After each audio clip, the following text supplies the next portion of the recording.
इस समय की बड़ी खबरों से आपको करने खबरदार, मैं हूं श्वेता सिंह। सबसे पहले आपको उत्तर प्रदेश में सियासी खींचतान पर दिल्ली में होने वाली बैठक से खबरदार करते हैं। दावा है कि मुख्यमंत्री योगी आदित्यनाथ, उप मुख्यमंत्री केशव प्रसाद मौर्य, डिप्टी सीएम ब्रजेश पाठक, प्रदेश अध्यक्ष भूपेंद्र चौधरी और संगठन महामंत्री धर्मपाल सिंह आज देर शाम संघ के वरिष्ठ प्रचारकों की बुलाई बैठक में शामिल होंगे। खबर है कि संघ के वरिष्ठ प्रचारक सकरी लाल ने यह बैठक बुलाई है। दरअसल 27-28 को मुख्यमंत्री और दोनों मुख्यमंत्री को दिल्ली में ही रहना है, जहां नीति आयोग की बैठक है। माना जा रहा है कि इन बैठकों के बीच बीजेपी के वरिष्ठ नेताओं से बीजेपी के उत्तर प्रदेश के शीर्ष नेताओं की मुलाकात हो सकती है।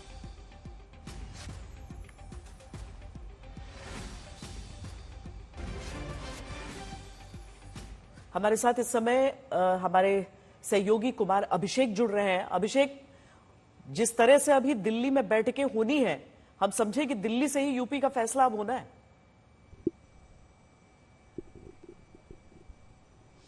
देखिए श्वेता, ये कहना बहुत कठिन है, लेकिन जिस तरीके से इस वक्त उत्तर प्रदेश का बीजेपी का सियासी माहौल बना हुआ है, ये अपने आप में ऐसा है जिसको प्रेडिक्ट करना बहुत मुश्किल है।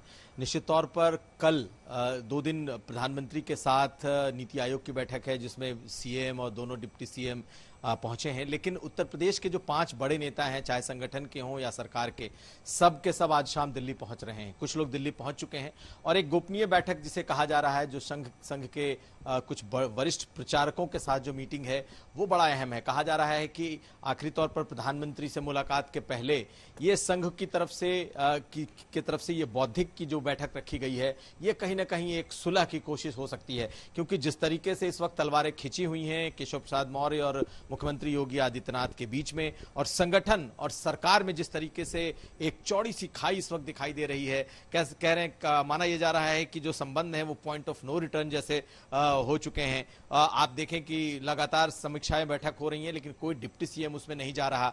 आज भी लखनऊ मंडल की बैठक थी और उसमें ब्रजेश पाठक नहीं गए। बीती शाम प्रयागराज की समीक्षा बैठक थी, उसमें भी केशव मौर्य नहीं गए, जो कि उसी इलाके से आते हैं। दोनों डिप्टी सीएम के पास 25-25 लोकसभा का प्रभार है, बावजूद इसके इन सभी लोगों ने इस बैठक में वो लोग नहीं गए। तो कुल मिलाकर के इस वक्त हालात बीजेपी के अंदर बहुत अच्छे नहीं दिख रहे हैं, और मुझे लगता है आज शाम को जो ये बैठक बुलाई गई है बेहद अहम है, और इसमें आरएसएस कहीं ना कहीं इंटरवीन कर रहा है, और बीजेपी के शीर्ष नेताओं के मुलाकात के पहले आरएसएस के साथ ये बैठक मुझे लगता है कि बहुत अहम होने वाली है। इसमें क्या निकलता है इस पर नजर रहेगी, लेकिन आने वाले 1-2 दिन भी अहम है, जब संगठन के सभी लोगों के साथ बीजेपी के बड़े नेताओं की मुलाकात होगी, और खास करके पीएम के साथ मुख्यमंत्री योगी आदित्यनाथ की मुलाकात। और एक छोटी बात और, कि मुख्यमंत्री योगी आदित्यनाथ ने इतने समय से जो विधायकों से, जनप्रतिनिधियों से जो मुलाकात की है, वो अपने आप में अहम है कि आखिर वो अपनी तरफ से कौन सा फीडबैक लेकर के जा रहे हैं, वो कौन सी बातें लेकर के जा रहे हैं जो वो दिल्ली को और प्रधानमंत्री को बताएंगे। ये बेहद अहम है श्वेता जी। ये वाकई जो पिछले कुछ दिनों से, चाहे उप मुख्यमंत्री हो या फिर मुख्यमंत्री हो, उनकी बैठकों का दौर अलग अलग पदाधिकारियों से, सांसदों से, एमएलए से, सबसे चला जा रहा है। अब दिल्ली की बैठक इसलिए भी अहम हो जाती है क्योंकि यूपी में जो मुख्यमंत्री इस वक्त अलग अलग मंडल की बैठक कर रहे हैं, वहां से खबर यह है कि दोनों डिप्टी सीएम अब तक किसी भी समीक्षा बैठक में शामिल नहीं हुए हैं। प्रयागराज मंडल की बैठक कल शाम थी, जिसमें केशव प्रसाद मौर्य नहीं थे। लखनऊ मंडल के विधायकों के साथ बैठक में डिप्टी सीएम ब्रजेश पाठक शामिल नहीं हो रहे हैं, वो दिल्ली के लिए रवाना हो चुके हैं। और इन्हीं सब वजहों से अखिलेश यादव के साथ शिवपाल यादव, धर्मेंद्र यादव निशाना बीजेपी पर साधते हुए वार केशव मौर्य पर करते हैं।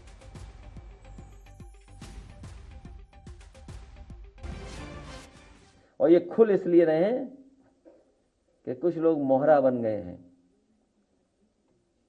वो मोहरा हैं, दिल्ली के वाईफाई के वो पासवर्ड हैं।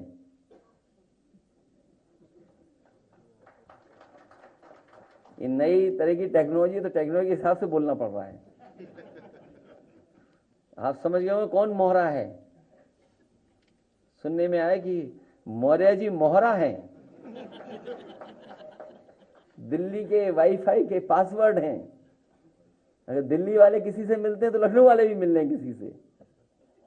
तो बताओ सरकार चलेगी ऐसे? क्या सरकार चलेगी बताओ? और जिन्होंने बिगाड़ा है सब कुछ, क्या वो लोग ठीक करेंगे? देखिए, हमारे राष्ट्रीय अध्यक्ष जी ने इन बातों को लिए कह दिया है, 100 लाओ, सरकार बनाओ, मानसून। तो ऑफर अभी भी है? अभी मानसून चल रहा है। तो अच्छा, आगे भी और भी कोई ऑफर होगा? मानसून चल रहा है ना, लेकिन बैठकों में नहीं पहुंच रहे हैं, क्या लग रहा है? क्या स्थिति खराब है बीजेपी की, आपको लग रहा ये है? उनका आंतरिक मामला, मुझसे क्यों पूछ रहे हो? हमारा तो सार्वजनिक ऑफर है। तो अगर ऑफर एक्सेप्ट कर लेते हो तो आप रेडी हो उस चीज के लिए? भाई राष्ट्रीय अध्यक्ष जी ने कोई बात कही है तो किसी न किसी जिम्मेदारी के साथ कहिए। 100 किसको बोल रहे हैं? किसी प्रसाद मौर्य को बोल रहे हैं या किसी और को बोल रहे हैं? भाई जो लाए और वो मुख्यमंत्री बनेगा। अब हो गई बात। कोई खेल उत्तर प्रदेश का नहीं है, ये खेल है दिल्ली का, ये खेल है मोदी जी का, ये खेल है अमित शाह जी का।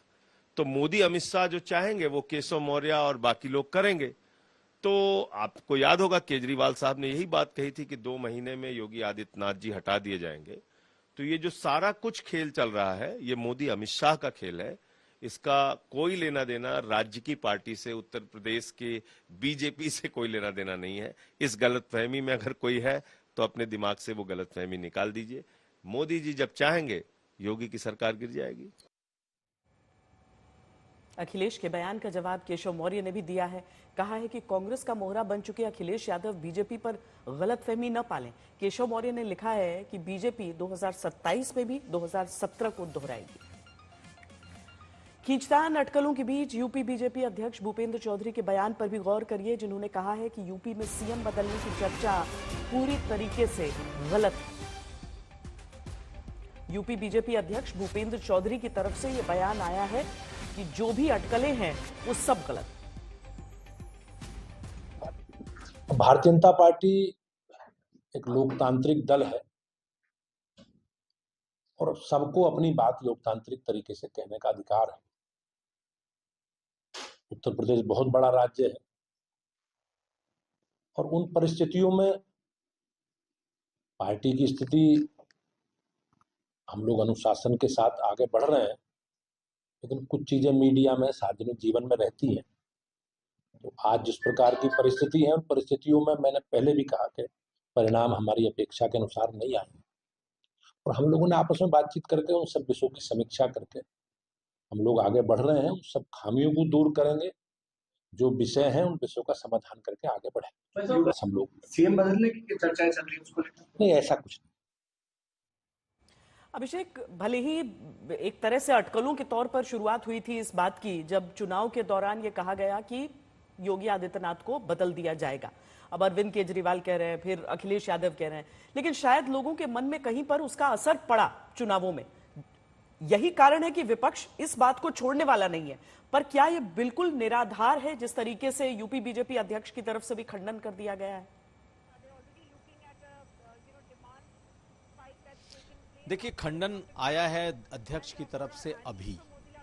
पिछले कई हफ्तों से ये बात लगातार चल रही है, लेकिन इसका खंडन किसी ने नहीं किया। ये बात जरूर है कि मुख्यमंत्री योगी आदित्यनाथ को छेड़ना लगभग असंभव जैसा है और कोई छेड़ने की कोशिश करेगा इसकी संभावना बहुत कम है।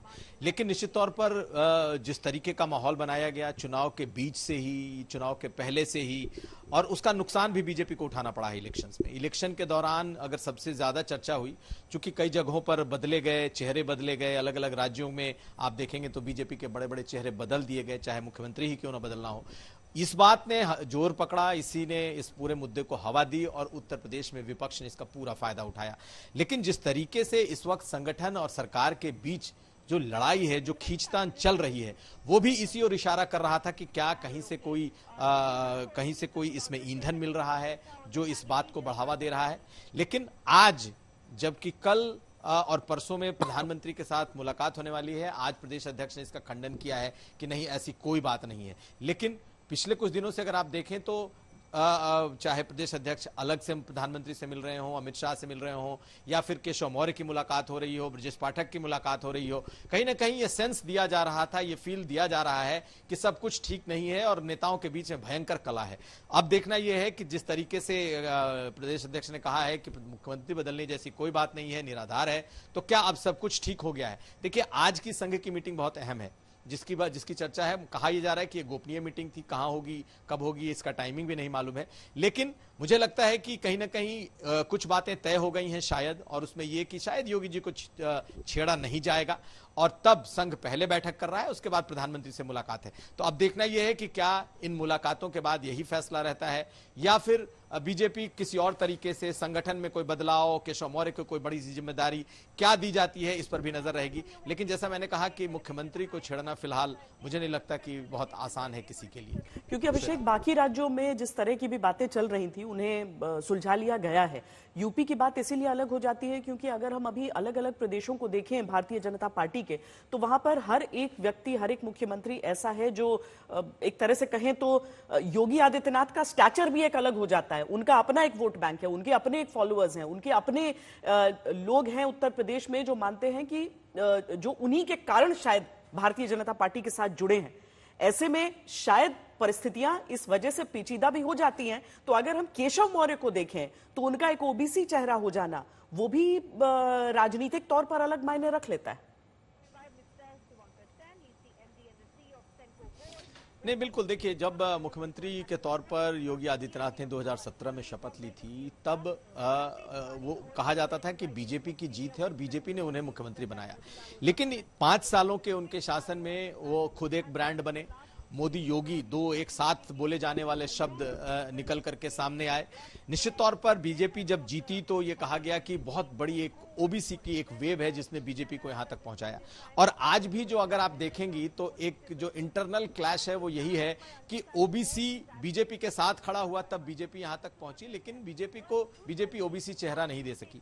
और केशव मौर्य उसी का प्रतिनिधित्व करते हैं। आप देखिएगा तो 2022 का जो चुनाव जब बीजेपी जीती है 2/3 बहुमत से, केशव मौर्य चुनाव हार गए, लेकिन बीजेपी ने अपने उस ओबीसी चेहरे को छोटा नहीं किया। लेकिन मुख्यमंत्री योगी आदित्यनाथ का कद इतना बढ़ चुका है कि बहुत आसानी से उनके साथ छेड़छाड़ नहीं की जा सकती है। ये बात पार्टी को देखना है कि किस तरीके से मिनिमम डैमेज के साथ यहां पर परिस्थितियों को सुलझा लिया जाए। बहुत शुक्रिया कुमार अभिषेक इस पूरी बातचीत के लिए।